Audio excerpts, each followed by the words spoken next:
Assalamualaikum warahmatullahi wabarakatuh. Selamat datang kembali di channel Hikmah Misteri. Dan tentunya masih bersama saya Mas Nara. Apa kabar kalian semua? Semoga selalu baik-baik saja, sehat badannya, dilimpahkan rezekinya, dan dihindarkan dari segala mara bahaya. Amin. Di kesempatan kali ini saya akan menceritakan sebuah cerita drama rumah tangga dengan judul Menikah dengan Majikan. Cerita ini ditulis oleh Umi Gani. Oke, seperti biasa sebelum ke ceritanya, bagi kalian yang belum subscribe channel ini, silahkan bisa subscribe dulu dan aktifkan lonceng notifikasinya agar kalian tidak ketinggalan cerita menarik dari channel Hikmah Misteri yang akan selalu menggetarkan hati kalian. Dan jangan lupa juga untuk share and like tentunya agar Mas Nara lebih semangat lagi untuk menghibur kalian. Oke, kalau sudah terima kasih, and so just try keep up with me.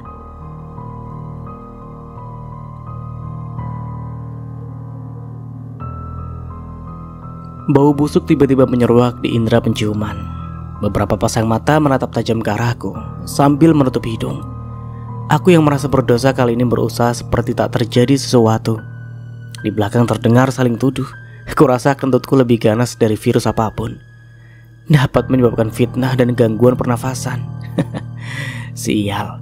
Pasti gara-gara tadi pagi makan sambal petai level 10 bikinan emak. Kemanapun aku pergi pasti emak bawakan bekal sambal petai kesukaanku. Ya, hasil perutku seperti diremas-remas, mules. Terpaksa buang angin di dalam bus. Ampuni Mbak Imi, Allah. Hari ini aku datang ke ibu kota bermaksud menemui bibi sekaligus menggantikan posisinya sebagai ART. Tempo hari adik dari ibuku itu mengabari jika dirinya akan mengundurkan diri lantaran akan mengurus paman yang tengah sakit keras. Berhubung sedang menganggur, aku memutuskan untuk menggantikannya. Kecil kalau cuma beres-beres rumah, sudah biasa. Mau kemana, Neng? Laki-laki berbadan ceking rambut gondrong menghampiriku. Maaf bang, nama saya bukan Neneng. Jawabku sedikit menarik bibir, menampakkan deretan gigiku yang rapih tentunya. Laki-laki itu mengernyitkan dahi, seolah tak mengerti apa yang kuucapkan. Kemudian tersenyum geli. Saya bukan manggil mbaknya Neneng, tapi Neng itu panggilan untuk perempuan, jelasnya. Aku meringis sambil manggut-manggut. Oh, saya mau ke Jakarta bang. Jakartanya mana? Ya, Jakarta. Iya, mbaknya mau ke Jakarta mana? Tanyanya lagi. Ini orang kepo banget sih. Dibilang Jakarta masih nanya. Ih. Situ pura-pura tuli apa gimana sih? Orang aku udah jawab ke Jakarta masih aja nanya. Urutuku pada laki-laki yang badannya bau asap rokok campur keringat. Ia menghela nafas berat tanpa kesal dengan menggaruk kepala sampai rambut gondrongnya wut-wutan. Ya sudah, turun kalau gitu. Loh, kok ngusir? Anterin dulu lah. Enak aja menyuruh turun, anak gadis seorang. Balasku tak terima. Beberapa penumpang terdengar kasak-kusuk. Lu jangan bikin gua kesel. Gue cipok, tahu rasa lu. Ancamnya sungguh menjijikan. Gak pernah ngaca kayaknya ini orang. Idih, amit-amit. Ya Allah, mimpi apa semalam mau dicipok ke bekicot. Aku menepuk jidatku beberapa kali. Penumpang lain pun terbahak. Sialan nih cewek ngatain gue bekicot. Terus apaan kalau bukan bekicot? Kodok. Aku tak bisa menahan tawa, pun dengan penumpang lain yang semakin riuh. Mungkin mereka pikir kita lagi ngelawak. Kalian mau saya turunkan di sini juga? Teriaknya pada penumpang lain. Seketika mereka diam. Mau ke Jakarta kan? Kali ini siluman bekicot itu bertanya padaku. Aku hanya mengangguk pasti. Ya udah turun, ini udah sama Jakarta, bawel. Beneran? Iya. Ngomong kayak dari tadi. Ucapku ketus sembari menenteng beberapa barang bawaanku. Seketika turun dari bus jurusan Tegal ke Jakarta. Ya, aku anak blasteran Semarang Medan. Emak orang Semarang, almarhum bapak orang Medan, dan kami tinggal di Bandung. Lah, terus kenapa jurusannya busnya ke Tegal, Jakarta? Sabar Bambang, ini mau dijelasin. Sebenarnya aku mau ke Semarang jenguk paman, tapi nyasar sampai ke Tegal. Belum sempat jenguk, aku telepon bibi malah suruh ke Jakarta. Repot banget hidupku. Hiruk pikuk jalanan kota Jakarta begitu ramai, panas, berpolusi dan sangat macet. Aku melangkah tanpa tahu kemana akan pergi. Benar juga, kata kondektur bus tadi. Aku akan pergi ke Jakarta bagian mana ya? Duh, tolol banget sih aku. Aku menyeka keringat yang perlahan menetes ke area pipi. Gedung-gedung pencakar langit menjadi fokus penglihatanku. Sungguh takjub dengan pemandangan yang belum pernah aku lihat sebelumnya. Ya maklum lah, namanya juga wong desa. Copet! Teriak seseorang di sampingku. Bilang copetnya jangan di kuping dong bu, sakit nih, urutuku pada wanita setengah baya. Lah, gimana sih? Itu copet bawa kabur tas kamu loh, malah marah-marah sama saya. Masa sih? Benar saja, tas model sling bag atau selempang milikku tidak ada. Pasti aku lupa memakainya, tadi ku taruh di atas koper. Terus mana copetnya mana? Nah, cari aja sendiri. Tanpa permisi ibu itu pergi sambil melengos. Ya gimana dong? Rasanya ku lirih, bingung harus berbuat apa. Kugunakan insting untuk mencari keberadaan copet itu. Dengan cepat berlari ke arah matahari terbenam. Cukup jauh kaki ini berlari. Dari kejauhan tampak seorang laki-laki mengenakan jaket berwarna hitam, tengah memegang tas di tangannya. Seketika mata ini mengenali benda itu. Tolong, ada copet! Tanpa pikir panjang aku meneriaki laki-laki itu sambil menunjuk ke arahnya. Sekonyong-konyong pria bertubuh tinggi kekar itu dikeroyok massa. Woi, apa-apaan ini? Woi, saya bukan copet. Alah, mana ada maling aku. Bek. Di dalam kerumunan terdengar percakapan antara copet dan beberapa orang itu, disusul dengan suara baku hantam yang cukup keras. Melihat itu aku tak tega dan berusaha menghentikannya. Ngeri juga kalau copet itu sampai mati. Bisa-bisa aku yang disalahin lagi. Stop, udah, berhenti. Teriakku seketika mereka berhenti. Gimana sih, tadi nyuruh gebukin, sekarang suruh berhenti, ucap salah seorang bapak-bapak. Saya gak nyuruh gebukin kok, kalian aja yang nafsu, ucapku tak mau kalah. Lalu menghampiri pria yang sudah babak belur dikeroyok. Tak lama mereka bubar. Ganteng-ganteng kok nyopet, sindirku pada pria bertubuh kekar itu sembari merebut tas milikku. Jaga bicaramu. Jari telunjuknya mengarah ke wajahku. Tangan satunya memegang ujung bibirnya yang berdarah. Apa? Kamu pikir saya takut? Aku berkacak pinggang menantang pria di hadapanku. Asal kamu tahu aja ya, justru ini tas yang saya selamatin dari copet aslinya, ngerti nggak? Oh ya? Ucapku tak percaya. Pria berwajah tampan itu tampak kesal. Lalu datang dua orang laki-laki, yang satu masih muda dan satunya lebih tua. Enaknya dia apa ini copet bro?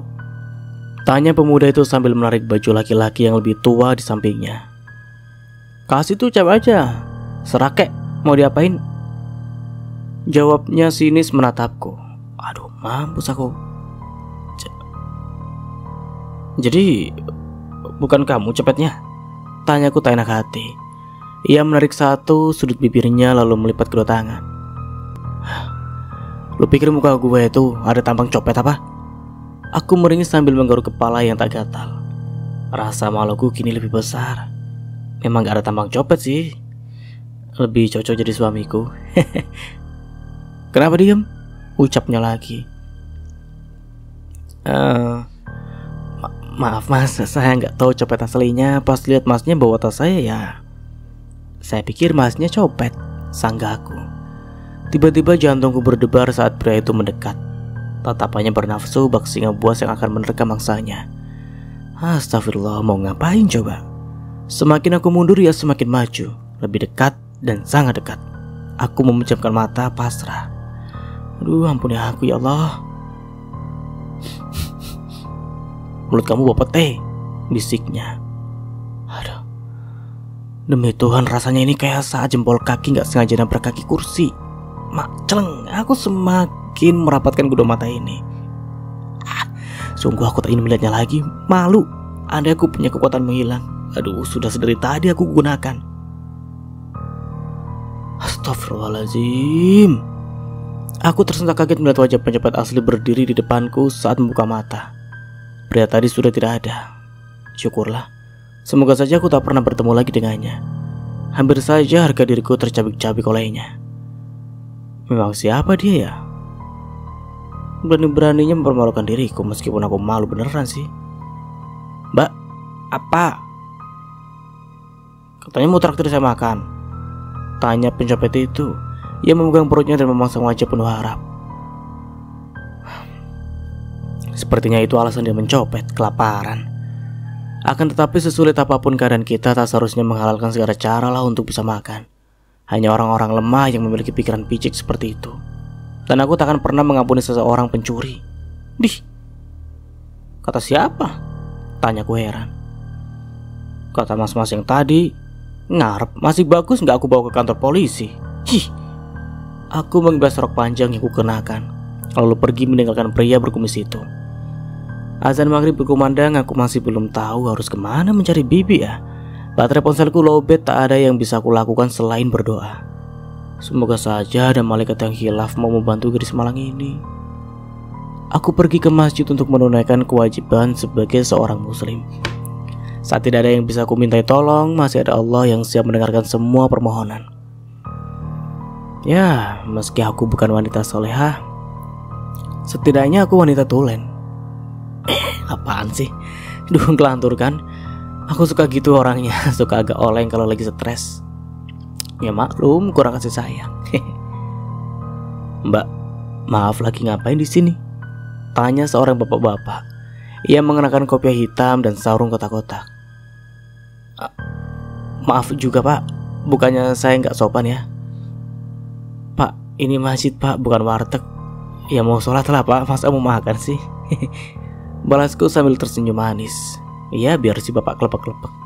Lama-lama kejang-kejang deh.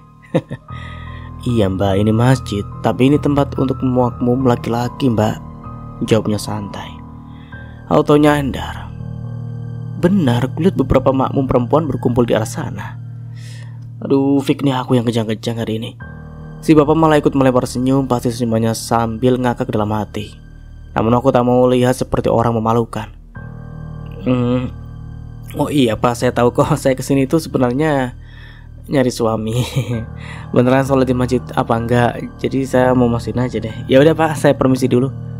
Jawabku asal tanpa menunggu jawabannya. Bergegas meninggalkan bapak itu dan bergabung dengan makmum perempuan. Sial sih, kenapa aku bisa sampai salah masuk sih? Penyakit lain kalau lagi stres suka lupa bedain mana terong mana tempe. Astagfirullah. Selesai sholat aku duduk termenung di depan masjid. Orang-orang satu persatu pulang, tinggallah aku seorang diri. Celingukan bagi anak kucing ditinggal induknya. Namun masih bisa ku dengar suara laki-laki tengah berzikir di dalam masjid. Membuatku merasa tenang. Artinya aku tak benar-benar sendiri. Tak lama seorang ustadz keluar. Laki-laki berwajah teduh itu seketika menyadari keberadaanku yang sendirian meratapi nasib. Aku menghampirinya. Assalamualaikum Pak Ustadz. Waalaikumsalam warahmatullahi wabarakatuh. Jawabnya begitu fasih. Saya mau minta tolong Pak. Ada yang bisa saya bantu Mbak? Tanya laki-laki yang mengenakan sorban putih di lehernya. Nganu Pak, gini Pak Ustadz, saya lagi kesusahan. Innalillahi. Yang sabar ya Mbak. Setiap kesulitan yang Allah berikan untuk hambanya, insya Allah ada hikmahnya. Sebagai hamba yang beriman, kita wajib bersabar dan meyakini semua ketentuan Allah. Iman itu ada dua bagian. Sebagian dalam sabar dan sebagian di dalam syukur. Allah berfirman dalam surat Ibrahim ayat 5. Sesungguhnya pada yang demikian itu terdapat tanda-tanda kekuasaan Allah bagi setiap orang penyabar dan banyak bersyukur. Ujar Pak Ustadz. Aduh, dimintai tolong malah ceramah, gimana sih? Auto panas dingin kan badanku. Iya Pak Ustadz, insya Allah saya ngerti. Cuman saya lagi gak minta Pak Ustadz buat siraman rohani. Saya mau numpang ngecas ponsel, baterainya lowbat Pak. Aku menunjukkan benda pipi dan charger di tanganku. Terdengar helaan nafas dari laki-laki di hadapanku. Ya Allah, aku kena azab gak ya? Sudah bikin seorang ustadz kesal gitu. Ampuni aku ya Allah. Baru baterai ponsel lowbat udah bilang kesusahan.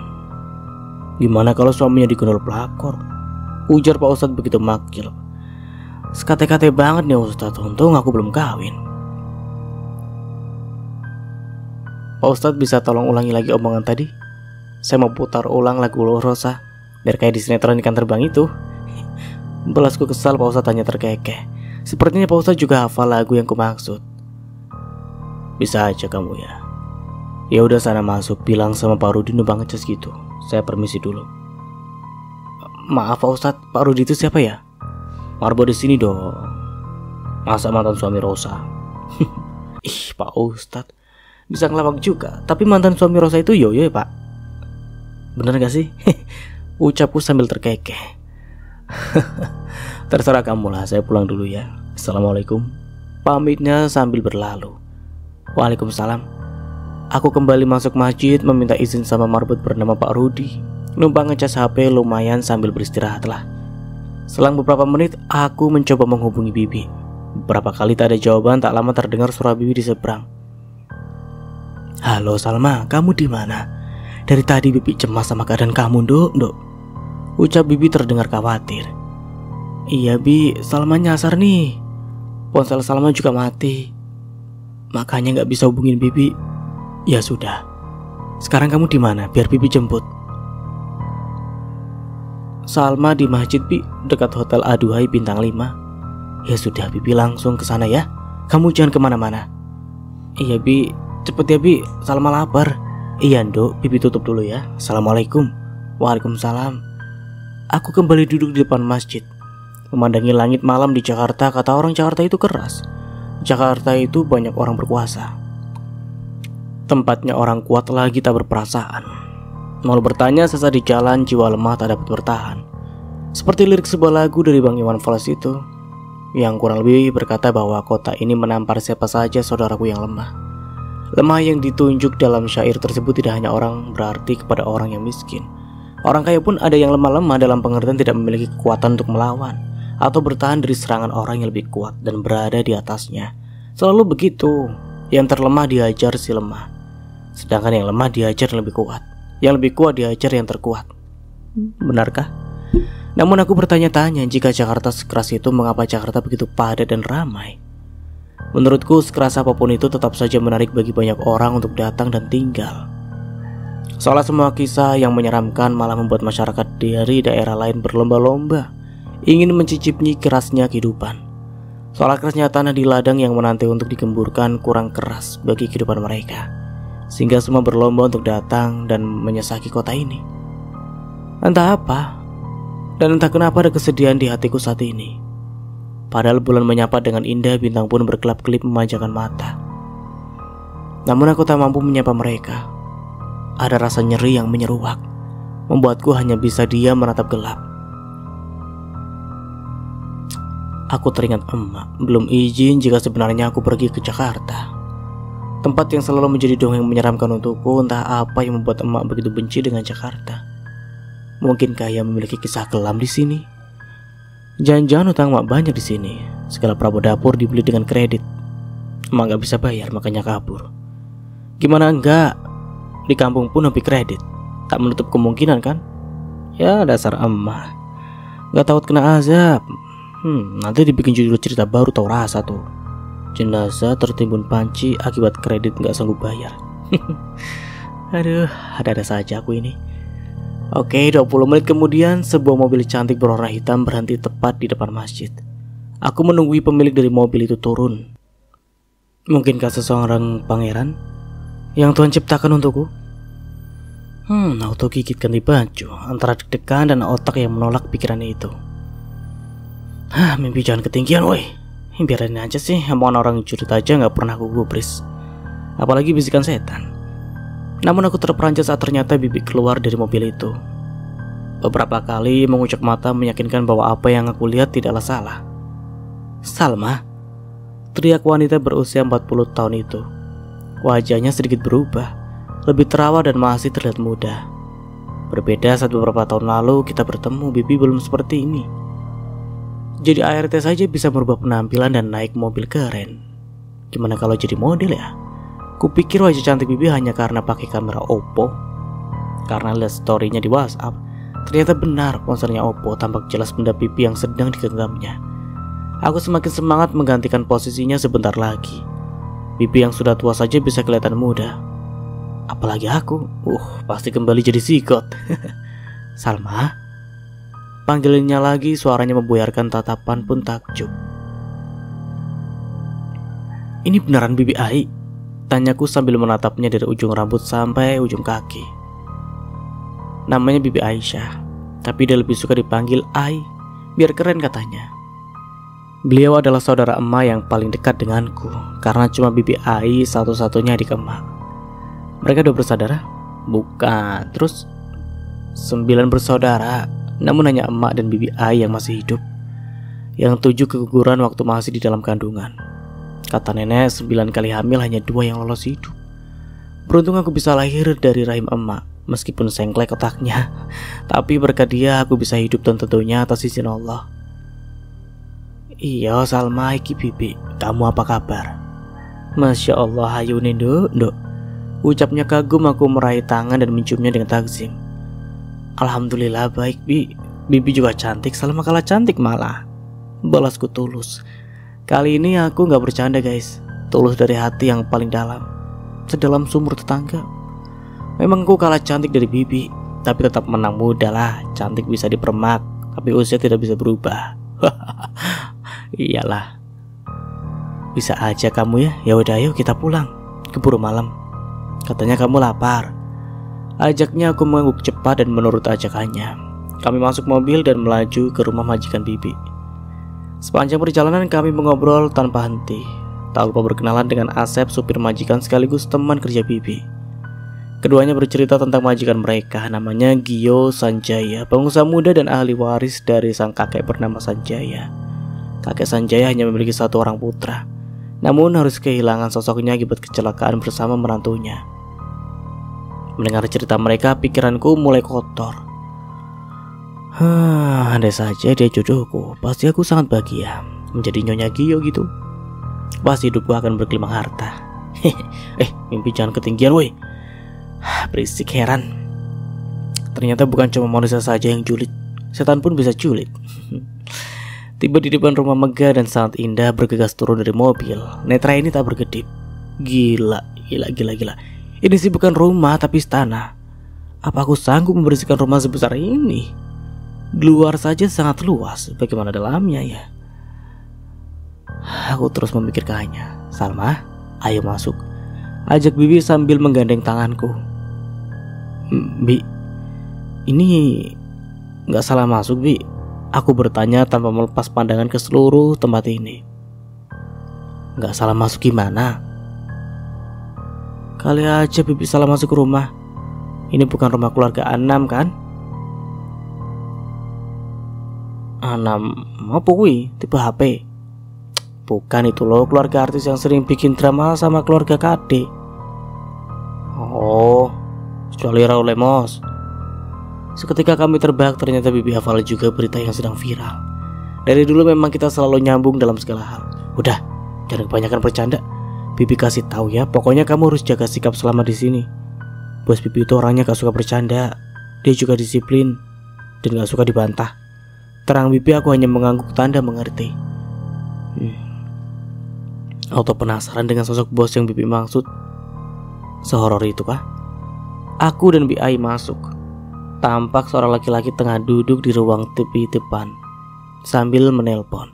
Pembicaraan yang cukup serius membuat aku dan Bibi Ai berdiri di belakangnya, menunggu beliau selesai menelpon. Tak lama ia mematikan teleponnya dan berbalik menghadap kami. Kedua bola mataku seakan melompat keluar saking terkejutnya melihat sosok laki-laki yang tadi sore ketemui dan kini berada di hadapanku. Aduh, dia Bos Gio yang Bibi maksud. Oh my god. Mulut kamu bawa pete. Aduh, suara itu kembali terngiang di telingaku. Aduh, mati aku, kenapa bisa bertemu dia lagi sih? Apa kita pernah bertemu? Tanya pria yang wajahnya penuh lebam itu penuh selidik. Aku hanya diam merasakan hawa panas yang dihasilkan oleh rasa malu 10 kuadrat. Anu Mas Gio, kenalkan ini ponakan saya yang sebelumnya saya ceritakan. Salma namanya. Ucap Bibi mengalihkan pembicaraan. Bibi menyenggol lenganku seolah menyuruhku untuk memperkenalkan diri. Perlahan mengangkat wajahku berusaha menatap seorang bos yang sudah dikeroyok massa karena ulahku. Waduh. Aku melempar senyum termanis sembari berdoa semoga ia lupa dengan wajahku, apalagi dengan bau petai yang keluar dari mulutku. Ya ampun. Saya Salma, Pak. Iya, saya tahu. Kok bisa tahu, Pak? Bapak peramal ya? Jelas saya tahu lah. Tadi bibi kamu sudah menyebutkan namamu. Jawabnya ketus, wajahnya datar kayak talenan. Oh iya. Bapak suka minum es ya? Tanyaku hati-hati. Kenapa? Pantes di dekat bapak aku kedinginan. Ya. Seketika kepala Pak Gio keluar tanduk. Tatapannya berubah tajam setajam nyinyiran tetangga. Maafin Salma ya mas, dia itu suka asal kalau ngomong. Celutuk pipi sembari menyegel lenganku untuk kedua kalinya. Kamu bisa masak? Tanya pria berbadan tegap itu. Bisa pak, bagus. Saya lebih suka makanan yang dimasak sendiri. Jarang sekali makan di luar. Sebisa mungkin kamu harus menguasai semua makanan kesukaan saya. Belajarlah sama bibi kamu. Jelasnya terdengar serius, agaknya mengangguk perlahan. Satu lagi, saya itu vegetarian, sambungnya. Apa? Vegetarian, ujar Pak Gio mengeja kata yang sama sekali tidak kupahami. Apa itu? Tanyaku penasaran. Artinya saya nggak makan daging. Oh, berarti bukan vegetarian pak, herbivora. Balasku sambil cekikikan. Maksudmu? Ia tampak bingung, terlihat mengerjakan dahi. Herbivora itu pemakan tumbuhan, kalau pemakan daging namanya karnivora. Jelasku menahan tawa, bisa kulihat wajahnya sangat kesal. Ya terserah kamu lah, yang penting bukan pemakan petai, jawabnya sambil berlalu. Skakmat auto nyanyi lagu Afgan, sadis. Sial. Kupikir pria kaku bakal nebo kering itu sudah melupakan hal yang berhubungan dengan pete. Nyatanya 2 kali aku bermalukan.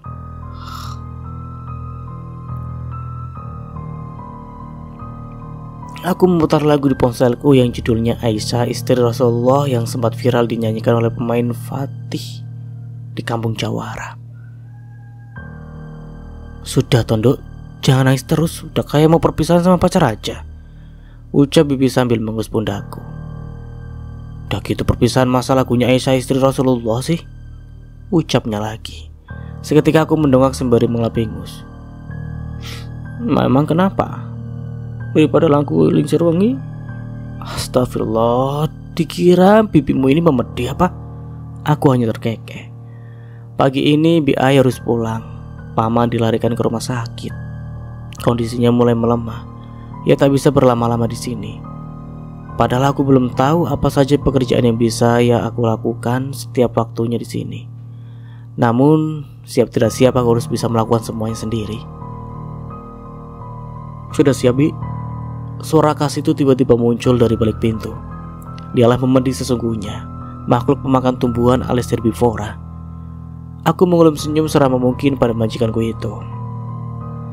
Namun ekspresi wajahnya tetap saja datar. Kalah sama le mineral lah, gak ada manis-manisnya.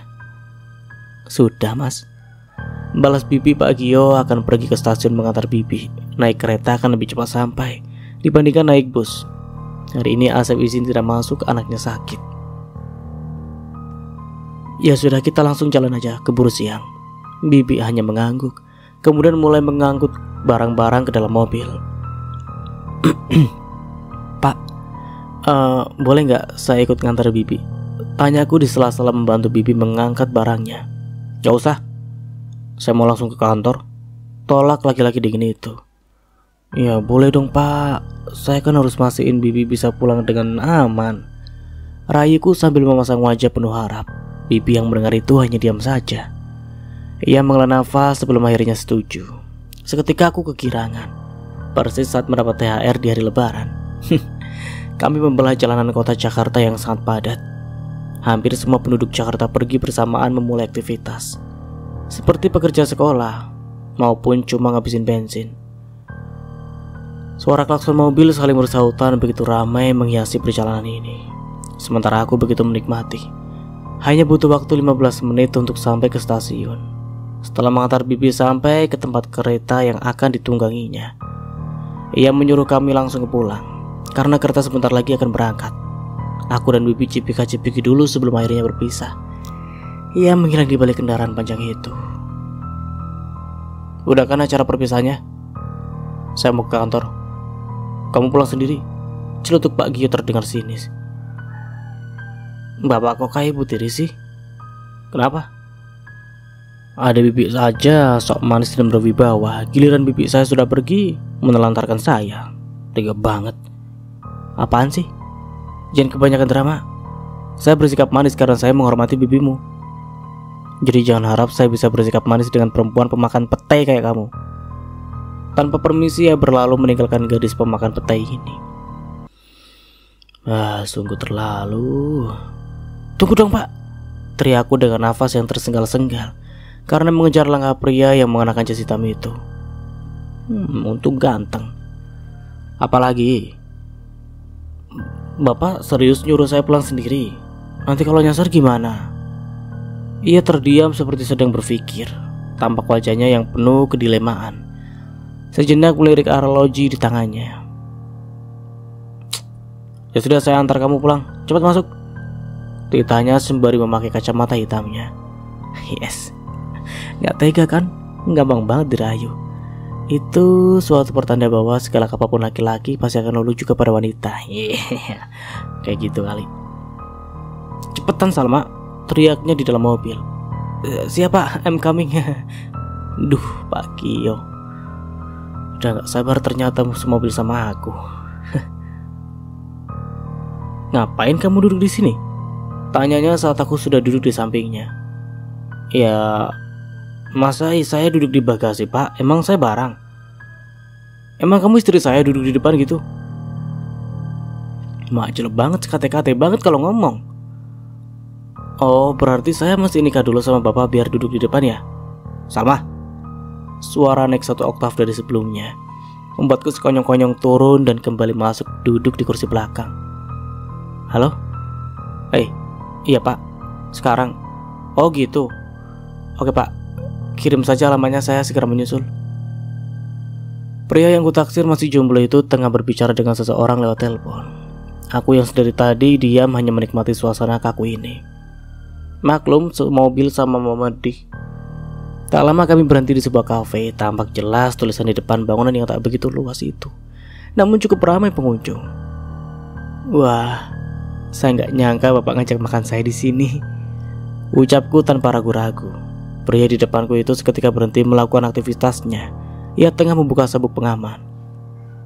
Gak usah GR, saya mau ketemu klien penting. Kamu diam aja di sini, gak usah keluar-keluar sebelum saya kembali. Ngerti? Jelasnya. Kemudian kembali melanjutkan membuka sabuk pengaman yang melingkar di tubuh kekarnya. Lalu dengan cepat keluar dan menutup pintu mobil begitu keras. Aduh, sabar Salma, sabar. Ini cobaan, ucapku mengelus dada. Baiklah, sembari menunggu makhluk dingin pemakan tumbuhan itu, lebih baik aku tidurlah. Namun mata ini tak juga terpejam karena cacing-cacing dalam perutku terus berdemo. Sial. Kenapa di saat seperti ini aku malah lapar ya? Di mana Pak Gio? Apa aku turun saja ya? Tapi aku tahu dia marah. Bisa-bisa aku dimakan lagi sama dia. Gak mungkin juga sih, kan dia gak makan daging. Semakin kutahan, perut ini semakin menyiksa. Jika dibiarkan, penyakit mahku bisa kambuh. Ya Allah, bagaimana ini ya? Tanpa berpikir lama lagi, aku memutuskan untuk keluar mencari majikanku. Kemana dia? Dasar majikan gak berperkemanusiaan, anak buahnya hampir pingsan kelaparan malah ngilang. Aku sumpah nikah sama aku baru tau rasa. Kulihat seorang wanita membawa sebuah nampan berisi jus jeruk, kentang goreng dan roti bakar. Terlihat menggoda, membuat air liurku hampir saja lolos. Namun anehnya ia pergi keluar meninggalkan makanannya di meja nomor 9. Aduh, sayang sekali ya. Apa dia tidak jadi makan? Aku mendekati meja itu hanya beberapa langkah saja. Aku telah berada di depan makanan yang pemiliknya sudah pergi. Mubazir gak sih kalau tidak dimakan? Biar aku makan sajalah. Lagi pula itu masih utuh. Perutku juga rasanya sudah tak karuan. Dengan cepat aku melahap makanan itu. Lezat dan terasa nikmat. Rezeki anak salah ini. Mbak, ngapain di sini? Kok makanan saya dihabisin? Tiba-tiba wanita tadi berada di hadapanku dengan tatapan mengerikan. Aku tersedak saking terkejutnya. Mbaknya balik lagi. Aku bangkit dari tempat duduk. Rasa malu bercampur takut menggerogoti batinku. Ya Allah, budakku, ampuni aku. Iya. Terus ini apa? Kenapa mbak makan makanan saya? Tanyanya lagi. Mampus aku, astaga Salma. Bakal ribet ini urusannya. Aku menelan ludah kuat-kuat. Tiba-tiba tenggorokanku terasa ada yang mengganjal. Oh, mungkinkah ini azab karena makan punya orang ya? Maaf mbak, saya pikir mbaknya sudah pulang. Ya udah, makanannya aku makan. Sayangkan daripada dimakan kucing. Ujarku takut-takut. Saya tadi jemput teman saya, makanya keluar sebentar. Pas balik malah makanan saya sudah habis gitu. Pokoknya ganti. Saya nggak mau tahu. Enak aja main ngabisin makanan orang, ucapnya sambil melotot. Salma, Pak Gio datang bagi pahlawan sejati. Bilangin sama istrinya pak, jangan main embat aja makanan orang, seru wanita itu yang mengira aku adalah istri Pak Gio. Nah sekali-kali kalau fitnah itu yang enak lah, biar gak dosa. Saya bukan, sayang, tadi aku lapar. Baik kita ngidam makanan punya orang. Ya udah aku makan punya mbak ini. Aku memotong ucapan Pak Gio. Seketika wajahnya pucat pasi antara malu dan grogi pastinya. Oh, mbaknya lagi hamil. Maaf ya, saya nggak tahu. Ya sudah mbak, nggak usah ganti, nggak apa-apa. Aku pesenin lagi deh buat dibawa pulang ya. Ucapnya berubah lembut. Jangankan manusia, hantu saja bisa aku taklukkan. Salma gitu loh. Aku rasa Allah memang sengaja menyuruh Pak Gio datang di waktu yang tepat. Aduh, gila sekali aku ini. Insiden ngidam dadakan kayak tahu bulat di kafe tadi sukses membuat Pak Gio murka. Sepertinya sebentar lagi aku bakal dicincang habis-habisan olehnya. Meski dirinya tak mengucapkan sepatah kata pun, namun raut wajahnya tampak begitu menyeramkan. Diam seribu bahasa, dari bahasa Indonesia sampai bahasa planet. Kami berdua melaju kencang dari kafe. Semoga saja aku gak diturunin di hutan untuk santapan binatang buas. Waduh, mampus aku nih. Namun semua terjawab saat kami berhenti di depan rumahnya. Ia bergegas keluar dari mobil dan membuka pintu untukku. Cepat turun, ucapnya seraya menarik tangan ini kasar. Aduh, beneran ini dia bakal cincang gua, tumis. Aduh, aku yang tak bisa melawan hanya menurut saja kemana lelaki itu akan membawaku. Kalau mau berhenti nyalain lampu sein dulu dong pak, jadi nabrak kan. Aliran emak-emak sein kiri beloknya kanan. Kurutukku saat Pak Gio berhenti secara tiba-tiba, membuatku menabrak tubuh kekarnya dari belakang. Ia hanya membalikkan tubuhnya lalu menatapku dengan tatapan mengerikan. Kenapa berhenti pak? Gak ditarik lagi? Ditarik sampai ujung dunia juga saya rela kok pak. Aku menyodorkan tangan kanan ini kepadanya. Astaga Salma, kamu ini makhluk apaan sih, ditarik-tarik kasar gitu, bukannya protes malah ketagihan, ungkapnya dengan kesal. Yang jelas bukan makhluk astral Alfa. Sudahlah, pusing saya lama-lama sama tingkah kamu. Ih, jangan pusing-pusing lah pak, nanti lama-lama yang ada di otak bapak cuma saya seorang, gimana? Aku menaik turunkan alis bermaksud menggodanya. Ia mendelik dan mengepalkan tangannya seolah ingin meninjuku. Udah sana masuk, pokoknya saya gak bakal ngajak kamu keluar lagi. Bikin malu. Ia mengusap wajahnya kasar, sedangkan aku hanya menundukkan wajah antara malu dan geli sendiri. Bisa-bisanya kilaf ngerjain majikan sih. Terus ngapain coba kamu pakai bilang lagi ngidam bayi kita? Bagaimana kalau ada yang kenal sama saya? Bisa anjlok reputasi saya gara-gara kamu, ucapnya lagi tambah geram. Entah mengapa aku semakin suka melihatnya marah. Lucu sekali wajahnya, kayak baru di acara ulang tahun. Iya pak, maaf, saya nggak bermaksud memperlakukan bapak kok. Kesalku pada pria kaku itu. Ya sudah, sana masuk. Masa kayak beres-beres rumah atau apalah, terserah kamu. Saya mau ke kantor lagi, ujarnya sambil berlalu. Tunggu pak. Seketika langkahnya terhenti tanpa menoleh ke arahku. Apa? Katanya mau ke kantor, kok malah masuk ke rumah? Tanpa menjawab, ia berbalik dan berjalan menuju mobilnya. Cie, salfok dia. Pukul 4 sore setelah selesai membereskan rumah sebesar ini sendirian. Hayati lelah. Aduh, gini amat nyari duit ya. Andai aku punya suami orang gedongan, gak muluk-muluk lah, cukup kayak Pak Gio saja. Pasti hidupku tak perlu susah payah kerja, tinggal nunggu jatah bulanan plus jatah harian tanpa gerah hati dan gerah body. Aduh, mulai ngelantur lagi. Daripada ngelantur terus kesambet setan herbivora, lebih baik aku baca novel favoritku yang judulnya Bakso Ular. Jangan tanya penulisnya kayak apa, cetar deh pokoknya. Cantik, oh ya jelas, siapa sih? Umi Gani dong, siapa lagi? Emang ada penulis sangklek yang bikin novel judulnya Bakso Ular? Itu novel apa buku resep? Kalau ada lagi penulis kayak gitu, tolong bungkus, kasih karet 2. Salma? Kok pagi sudah pulang? Ucapku basa-basi benar-benar memendini. Suka nongol tiba-tiba. Kamu masakan? Tanyanya sambil melonggarkan dasi yang ia kenakan. Kemudian dicantolkan di pergelangan tangannya. Seketika aku mengaku pasti. Bagus, tolong hangatkan makanannya. Sebentar lagi kakek saya pulang. Kakek Sanjaya? Kamu tahu dari mana kakek saya bernama Sanjaya? Tanyanya heran. Jangan karena nama kakek bapak, nama mantan bapak saya juga tahu. Jawabku sambil terkekeh. Ia hanya menggelengkan kepala kemudian berlalu tanpa permisi. Astaga, apa dia sedang PMS ya? Dasar kanebo kering. Cepet Salma, kerjakan yang saya perintahkan. Jangan banyak ngatain bos sendiri dalam hati. Bisa kualat nanti. Teriaknya terdengar jauh namun masih dapat ku dengar dengan jelas. Oh my god, apa dia bisa mendengar isi hatiku ya?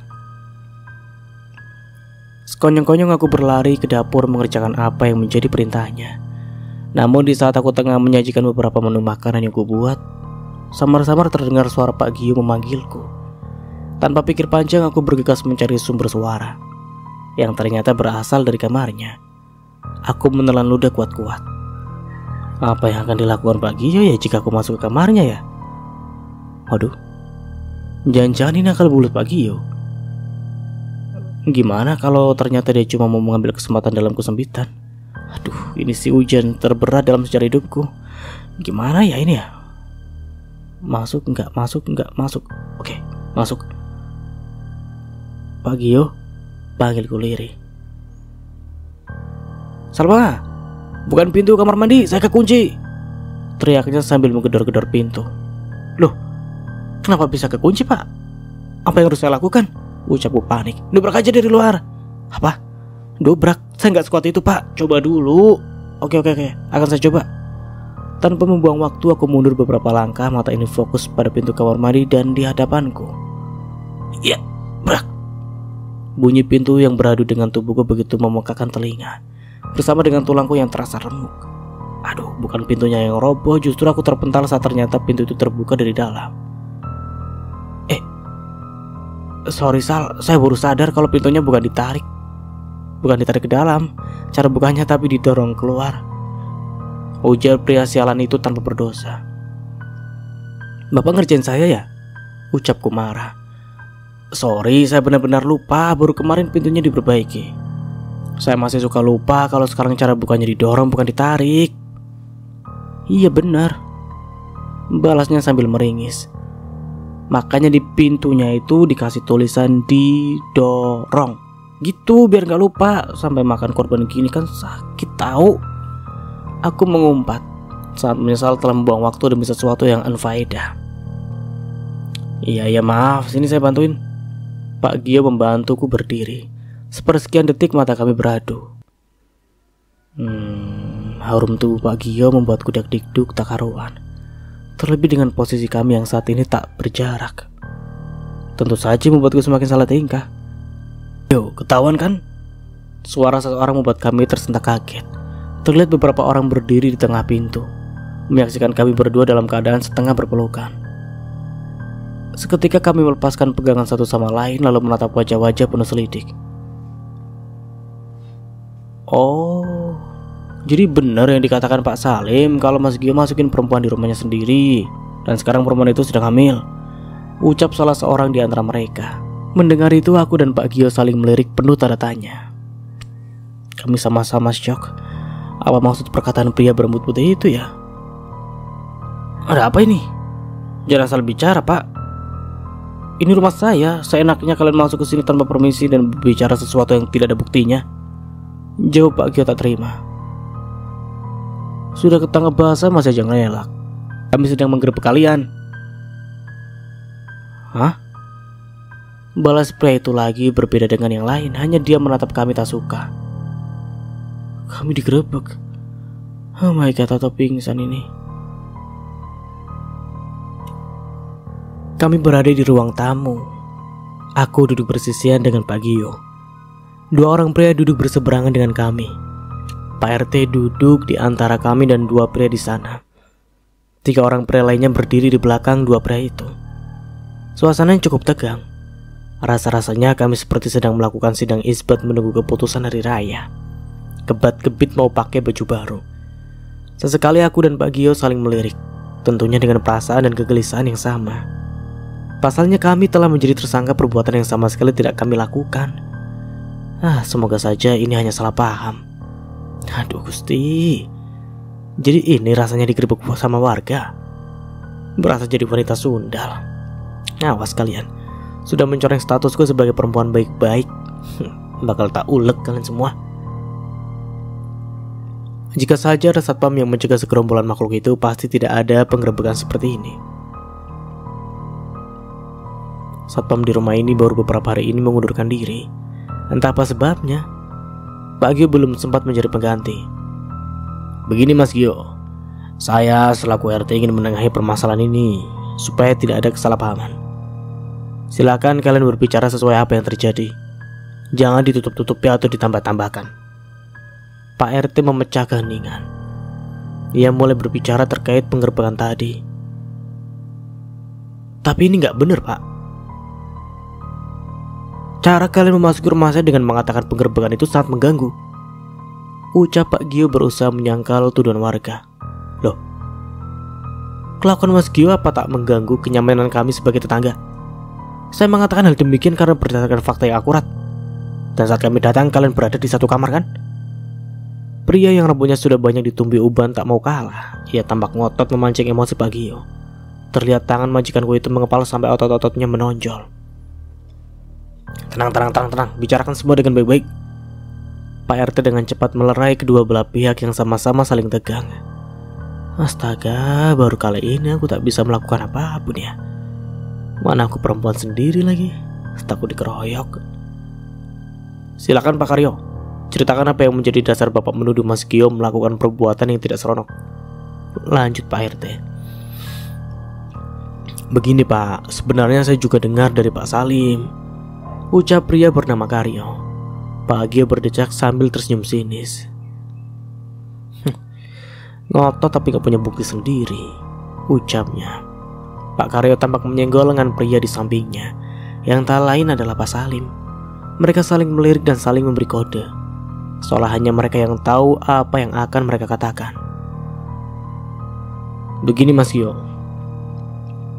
tadi pagi saya mendengar sendiri percakapan Mas Gio bersama mbaknya nyebut-nyebut bayi. Otomatis saya mikir yang tidak-tidak, secara kami kan belum pernah melihat mbak ini, terang Pak Salim. Seketika aku teringat saat aku dan Pak Gio pulang dari kafe. Iya, saat itu Pak Gio membicarakan soal bayi palsu atas sandiwara yang kubuat. Namun tak kusangka ini menjadi bumerang untuk kami. Oh itu. Begini bapak-bapak, dia Salma, asisten rumah tangga saya yang menggantikan Bi Aisyah. Nah, dia itu keponakannya, baru datang semalam. Saya belum sempat lapor Pak RT karena paginya saya mesti nganterin Bi Aisyah ke stasiun. Kebetulan Asep sedang tidak masuk. Anaknya sakit. Setelah saya mengantar Bi Aisyah, saya sempat pergi dan Salma. Pak Gio tampak bingung setelah menjelaskan semua dengan lantang tiba-tiba berhenti. Ini semua salah saya, Pak. Aku berusaha memikul beban Pak Gio yang ingin menjelaskan kejadian sebenarnya.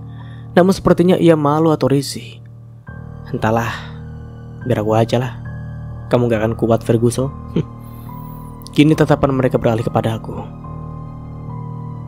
Sebenarnya saya gak hamil. Saya masih perawan ting-ting kok. Saya itu lagi pinjam status aja sama Pak Gio karena sesuatu yang mendesak.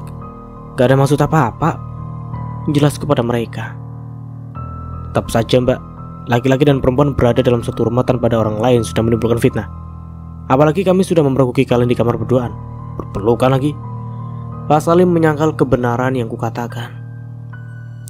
Kami saling kekeh dengan pendapat masing-masing. Cukup lama berdebat. Bahkan bapak-bapak itu tetap saja tak mau ngalah. Entah apa yang mau mereka. Soalnya ingin mengawinkan aku dengan Pak Gio. Emang aku ayam main kawin-kawinin? Hah? Apa? Bentar-bentar. Kenapa aku baru sadar ya? Ini sih ketiban rezeki nomplok kalau sampai aku menikah dengan majikanku sendiri. Aduh, apa memang dia jodohku ya? Oh Tuhan. Tapi kenapa caranya kok menggelikan sekali ya? Menikah gara-gara digerebek. Apa kata dunia? Ada apa ini? Kenapa ramai sekali? Suara bariton membuat kami serempak menoleh. Seorang laki-laki tua bertubuh kurus tinggi membawa tongkat di tangannya tengah menatap heran pada kami. Kulihat tenggorokan Pak Gio bergerak dari bawah kembali ke atas lagi. Tanda jika dirinya tengah menelan ludah kuat-kuat, merasakan situasi yang sangat mencekam. Aduh, mungkinkah dia kakek Sanjaya ya? Ya ampun. Bakal lebih panjang urusannya ini mah.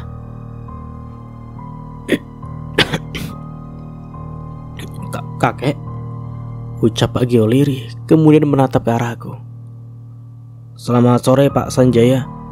Pak RT menyapa kakek lalu dibalasnya dengan hangat oleh pria tua itu.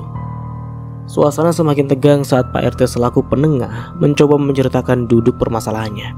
Beliau hanya diam mendengarkan semua ucapan Pak RT. Baik, sebagai seorang kakek sekaligus orang tua Gio, saya meminta maaf atas semua ketidaknyamanan yang dibuat cucu saya. Saya yakin sekali cucu saya tidak akan melakukan hal serendah itu. Ucap kakek begitu santai dan berwibawa. Sungguh aku terkesima dengan sikap kakek. Tampak rona haru di wajah Pak Gio. Tentu saja, ia pasti senang sang kakek masih mempercayainya. Namun, saya juga harus bertindak dengan tegas. Demi untuk menghindari fitnah yang berkepanjangan, saya memutuskan untuk menikahkan cucu saya dengan siapa tadi namanya? Salma. Ujar kakek lagi. Wajah Pak Gio berubah terkejut mendengar penuturan kakek barusan. Apa? Aku dan Pak Gio serempak mengucapkan itu. Bagi ditabok uang sekarung, tahu nggak, antara senang dan syok.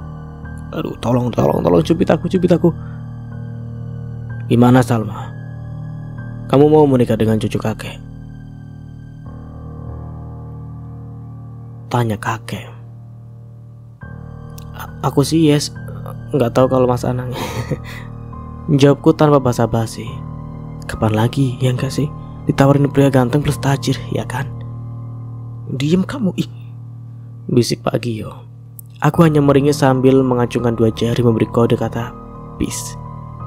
Papa serius? Tanya Pak RT seolah mewakili pertanyaan bapak-bapak rempong itu. Serius Pak, secepatnya saya akan menikahkan mereka, jawab kakek dengan mantap. Baik Pak, terima kasih atas kebijakan Bapak. Kami tunggu kabar baiknya. Pak RT bangkit bersama kelima warganya. Kalau gitu kami permisi Pak, lanjutnya sembari menyalami kakek sebelum akhirnya mereka pergi. Kakek bercanda kan? Biar mereka semua cepat pergi, hah? Ya kan, Tanya Pak Gio sembari duduk di samping sang kakek. Apa kakek pernah bercanda untuk sesuatu yang tidak boleh dibuat main-main? Ucap kakek balas bertanya.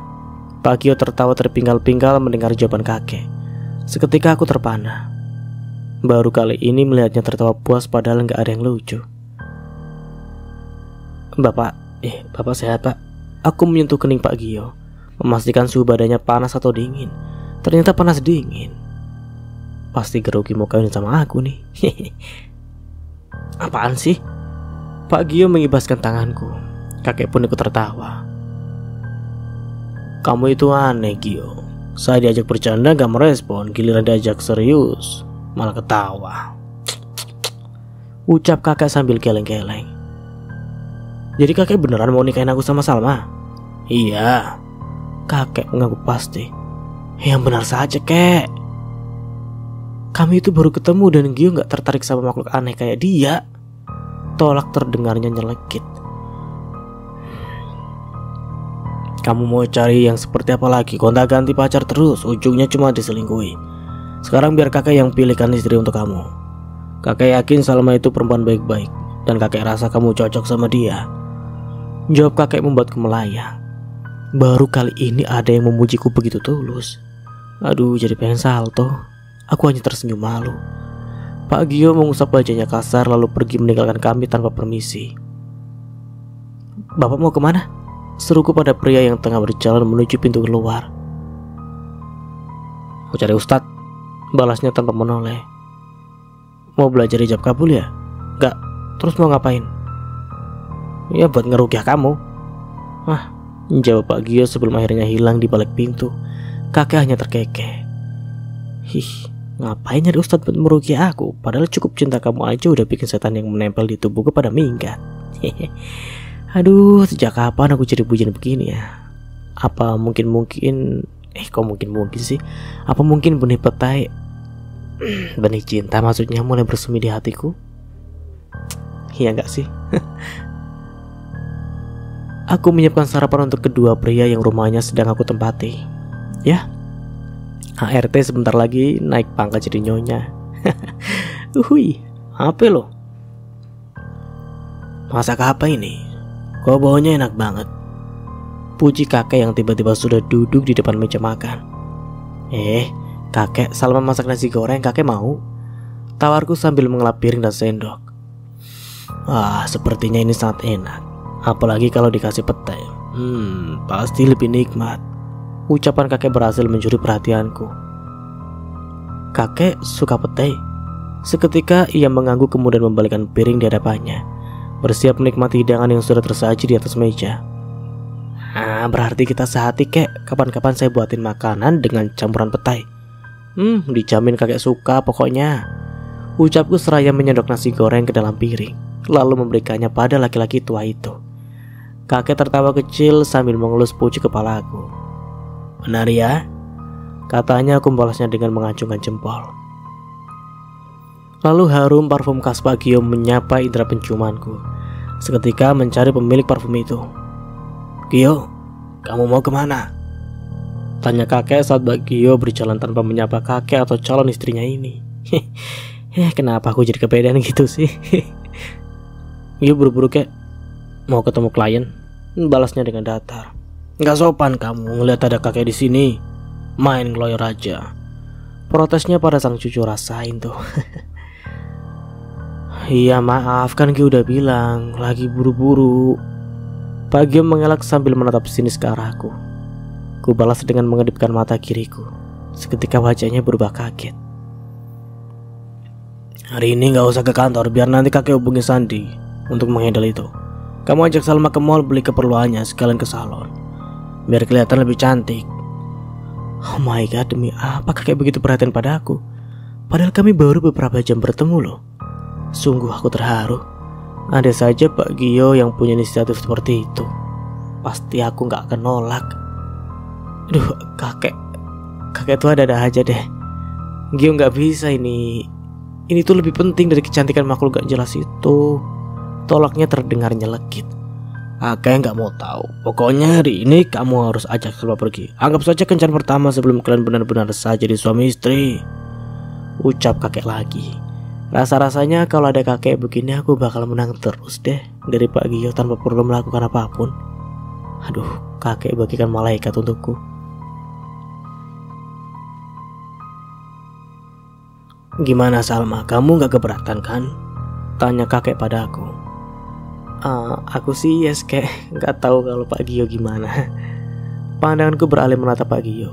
Menunggu responnya, ada aura tekanan batin dari raut wajah pria taman itu. Aku sih no ya, jawab Pak Gio tegas. Baik, berarti keputusan ada di tangan kakek, balas kakek serius. Kini kami bagi juri Indonesian Idol yang tengah memutuskan lolos atau tidaknya peserta. Aduh, deg-degan sih. Kakek sih yes. Seketika aku sujud syukur, mungkin jika ada penonton mereka ikut bersorak bahagia. Alhamdulillah aku dipilih. 2 lawan 1 Pak. Aku menaik turunkan alis ke arahnya. Pak Gio tak bisa berkutik. Ia pun setuju dengan permintaan kakeknya, dan aku hanya bisa pasrah menikmati keadaan ini. Sepanjang perjalanan kami berdua diam di dalam mobil ini. Dinginnya AC kalah dingin dengan sikap Pak Gio. Entah apa yang ada di pikirannya saat ini, aku jadi menebak-nebak. Dia itu sebenarnya cuek, gengsi, atau memang gak normal sih? Dasar kanebo kering.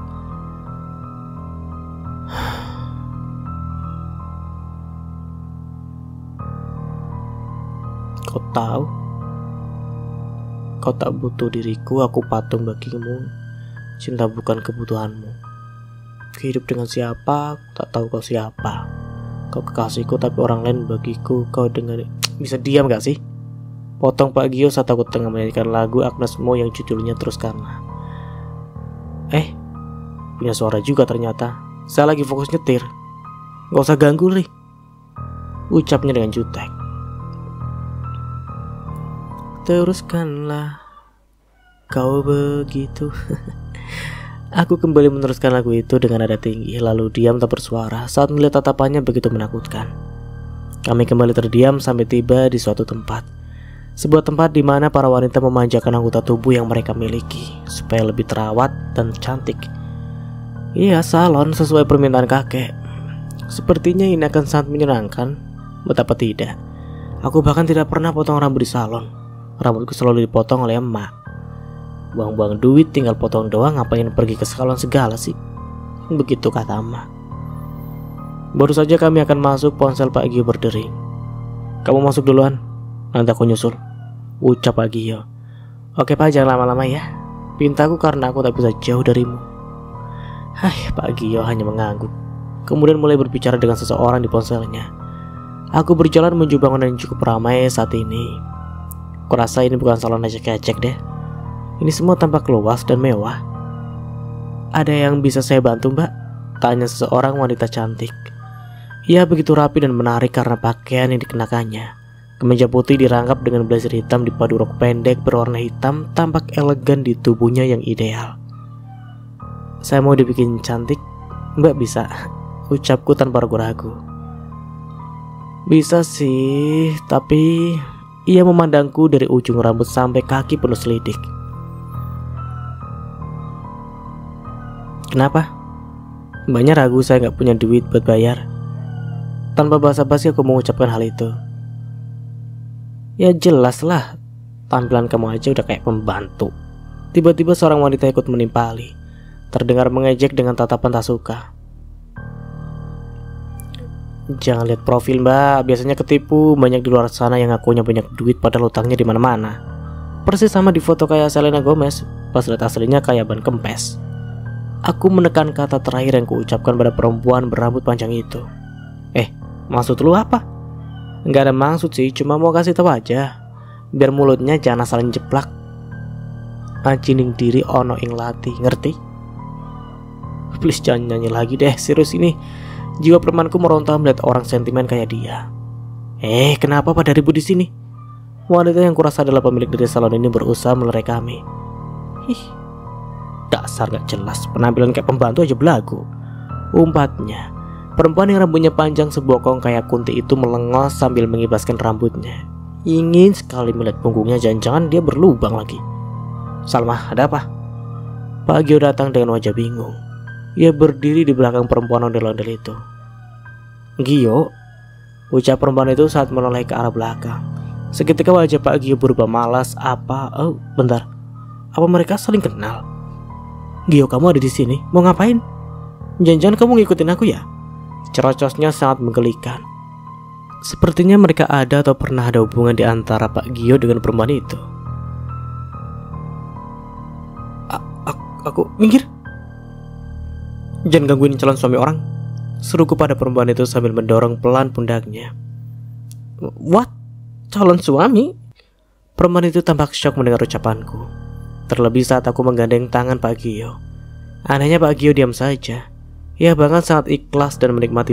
Dan baguslah, bakalan seru nih ngalahin drakor. Iya Jess,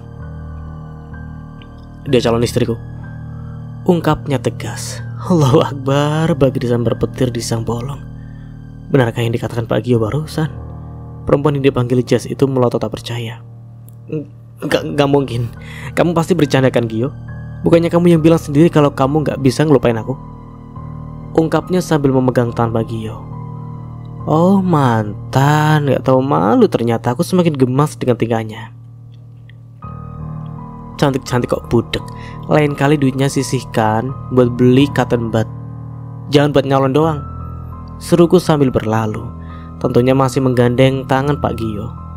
Aku tertawa puas dalam hati melihat kekesalan di wajah cantiknya, jadi pengen cabut paku di kepalanya. Lepasin, bisik Pak Gio seraya melepaskan tanganku. Gak usah GR, saya terpaksa bilang gitu di depan Jessica buat memanasin dia, ngerti? Sambungnya. Iya saya tahu kok, tahu banget malah, makanya saya dukung. Saya dukung Pak biar total bikin dia darah tinggi. Lagian saya juga paling gak suka orang kayak gitu. Enak aja ngatain saya pembantu, jawabku kesal. Sejenak menatap mantan kekasih Pak Gio yang tengah mengentakkan kakinya karena kesal melihat kami, kemudian pergi meninggalkan tempat ini. Rasain. Emang kamu pembantu kan? Kenapa marah? Ucap Pak Gio tanpa ragu. Dek. Iya juga ya. Kenapa aku harus marah? Aduh, aku menepuk jidat dan merasa malu. Mbak, tolong servis dia ya, buat dia, kata pria yang mengenakan kemeja hitam itu pada salah seorang karyawan salon. Aku berdecak sambil melipat kedua tangan, merasa gemas dengan sikap Pak Gio. Servis? Emangnya aku AC rusak apa? Pakai di servis segala. Gengsi amat Pak, cuma bilang cantik doang, sahutku sambil terkekeh. Ia memutar bola matanya dengan malas, lalu duduk di sofa yang ada di pojok.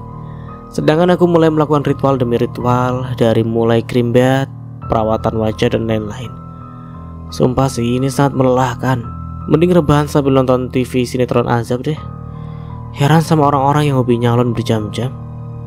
Namun semua itu terjawab ketika diriku melihat bayangan sendiri di depan cermin. Waduh, gila Lundro, sungguh tak percaya dengan penampilanku sendiri. Sekarang lebih mirip artis Syifa Haju. Apa lo? Rambutku lebih indah dan bergelombang bagai ombak di lautan. Wajahku berseri dan glowing bagai wajah baru yang terkena minyak. Aduh Gusti, ku yakin bakalan banyak yang ngejar-ngejar aku nih nanti. Sekarang aku tahu kenapa orang-orang bertanya Alon. Aku tak berhenti menatap takjub bayanganku sendiri. Gimana Mbak, suka? Tanya karyawan bertubuh kurus tinggi itu. Suka Mbak, saya suka banget, makasih ya, jawabku sambil terus memandangi bayangan sendiri di dalam cermin. Perempuan itu mengangguk dan tersenyum puas, pun dengan Pak Gio yang ternyata sudah ada di belakangku. Ia sempat melongo melihatku di depan cermin. Sepersekian detik ia pura-pura mengalihkan pandangannya. Gimana menurut Bapak? Saya cantik gak? Tanyaku sambil memutar tubuh ini di depan Pak Gio. Apa sih, biasa aja. Udah kita pergi, balasnya ia berlalu tanpa menungguku. Oke, baiklah.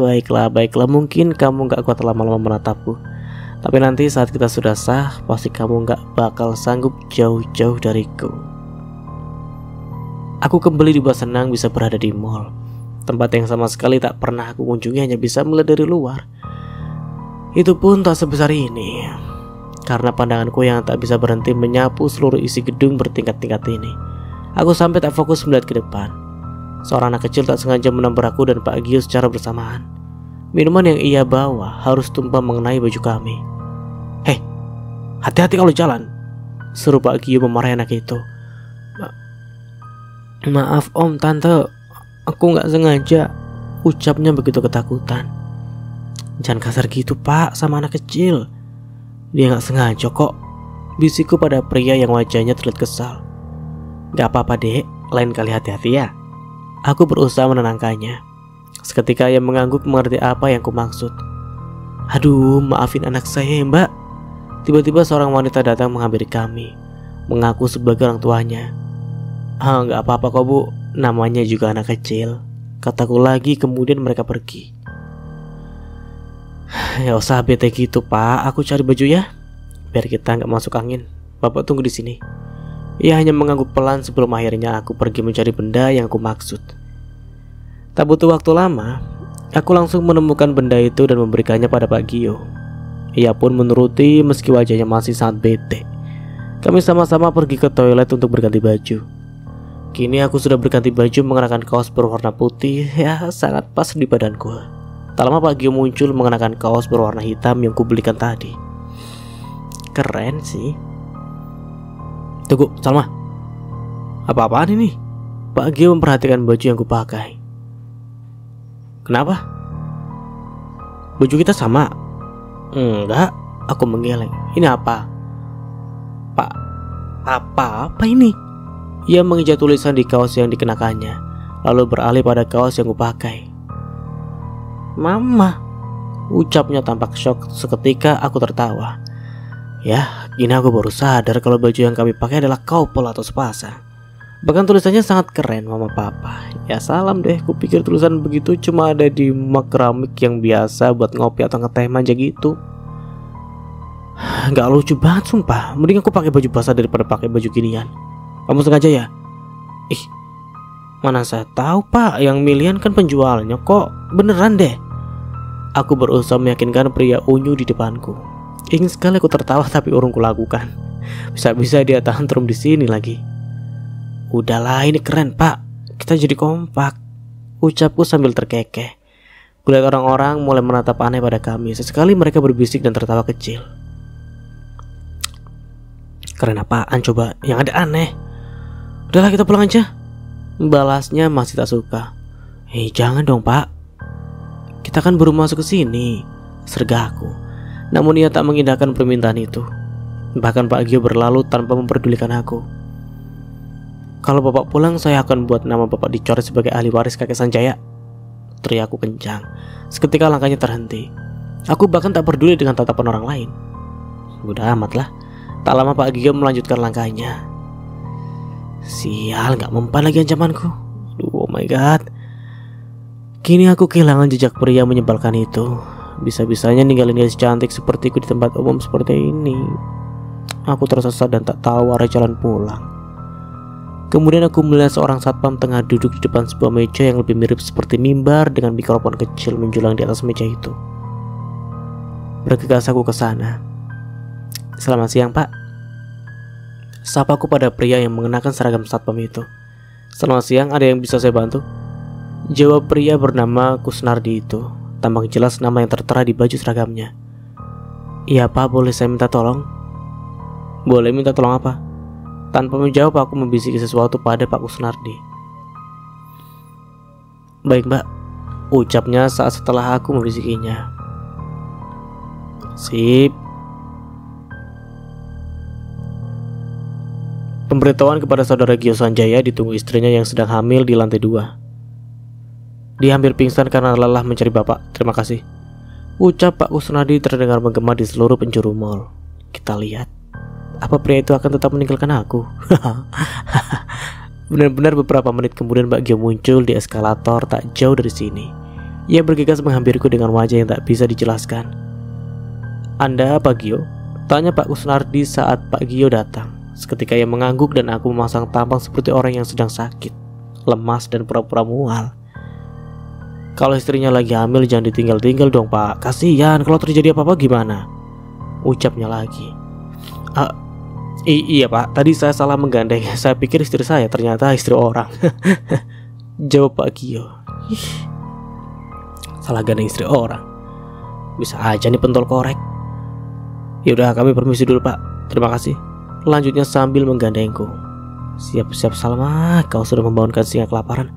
Hatiku kebat-kebet tak karuan. Siapa saja, tolong bantu aku. Pak, mau ngapain kesini?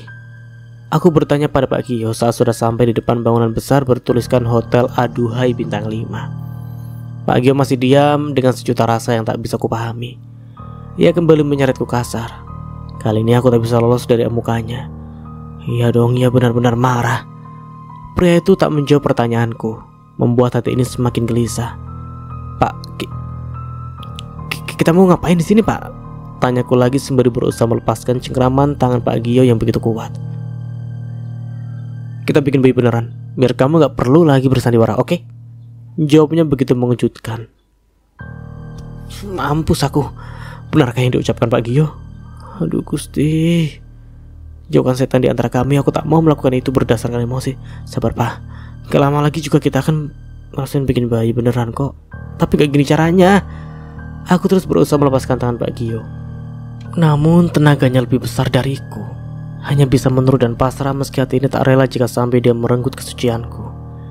Tiba di kamar nomor 111111. Pak Gio memaksaku masuk dengan cepat. Ia mengunci pintu lalu mengimpitku di antara dinding dan tubuh kekarnya. Kini wajah kami saling berhadapan. Hembusan napasnya terdengar memburu, bertabrakan dengan nafasku yang juga ngos-ngoskan karena diseret-seret olehnya. Aduh, aku jadi belibetan ngomongnya seperti ini. Pak, istighfar Pak, jangan kalap begitu. Saya minta maaf. Saya janji gak akan melakukan hal bodoh itu lagi. Tolong, jangan renggut kesucianku. Saya masih SMP Pak, ucapku gemetar. Pak Gio terkekeh. Kamu nangis? Ya, rasa takutku lebih besar daripada saat ketemu setan. Tak terasa air mataku sudah banjir membasahi pipi. Bawa apa ini? Tanyanya lagi. Ia mengendus-endus badanku mencari sumber bau yang tercium di rongga hidungnya. Dan aku pun mencium bau aneh itu. Salma, celana kamu basah. Pak Gio terkejut melihat ke arah bawah. Iya Pak, sayang sampai ngompol, jawabku malu seketika. Pria itu terbak sambil memegang perutnya. Aku berlari masuk ke kamar mandi. Cukup. Ini sangat memalukan. Belum diapa-apain sudah banjir. Kini celanaku basah kuyup. Bau khas kencing itu begitu menyengat. Bergegas aku menyiram bagian celana yang basah oleh kencing supaya baunya sedikit menghilang. Salma, teriak Pak Gio dari arah luar sambil mengetuk pintu. Aku kembali blingsatan, takut jika dia menabrak pintu kemudian menerkamku. Aduh, bagaimana ini? Salma, buka pintunya. Gak mau. Saya gak bakal keluar kalau Pak Gio masih di situ. Kenapa? Kamu takut bikin bayi? Katanya sambil tertawa. Rupanya dia puas melihatku ketakutan seperti ini. Baiklah. Kali ini Anda menang Pak. Aku tak menjawab pertanyaan konyolku itu. Sudah, cepat keluar, nanti masuk angin. Saya gak bakal ngapa-ngapain kamu, tenang aja, teriaknya lagi. Benarkah? Aku memastikan ucapannya. Iya. Klak. Perlahan aku membuka pintu. Pak Gio berdiri di sana. Wajahnya begitu mengejek sekali, senyum-senyum gak jelas. Sial. Ganti celanamu. Saya hanya punya ini. Lumayan daripada nanti masuk angin, ucapnya sembari menyodorkan sebuah celana pendek. Tidak lebih tepatnya kolor. Serius Bapak nyuruh saya pakai ini? Aku mengangkat kolor bergambar Doraemon. Iya, pakai aja. Kalaupun saya kasih celana punya saya pasti kebesaran. Nanti dikira kamu orang-orang sawah lagi.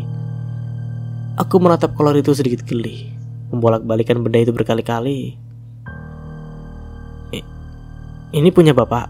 Tanyaku dengan menahan tawa. Tak bisa kubayangkan pria kaku itu mengenakan kolor bergambar Doraemon. Sudah, jangan bawel, cepet pakai. Saya tunggu abis ini kita pulang, titahnya sambil mendorongku masuk lagi ke kamar mandi.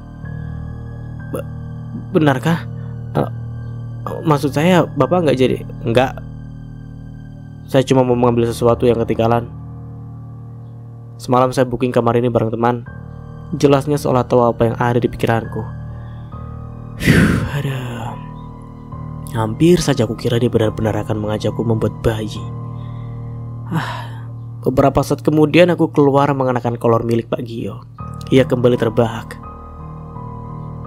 Jangan tertawa terus Pak, nanti kualat loh. Justru kamu yang kualat. Beberapa kali mengerjai saya. Sekarang rasakan akibatnya. Belum diapa-apain udah ngompol. Jawabnya sambil terkekeh. Dan sampai di sini dulu ceritanya. Nantikan kelanjutan ceritanya di part berikutnya. Dari saya mohon maaf bila ada salah kata atau dalam penyampaian cerita. Akhir kata, wassalamualaikum warahmatullahi wabarakatuh. Sampai jumpa di video berikutnya and see you. Bye bye.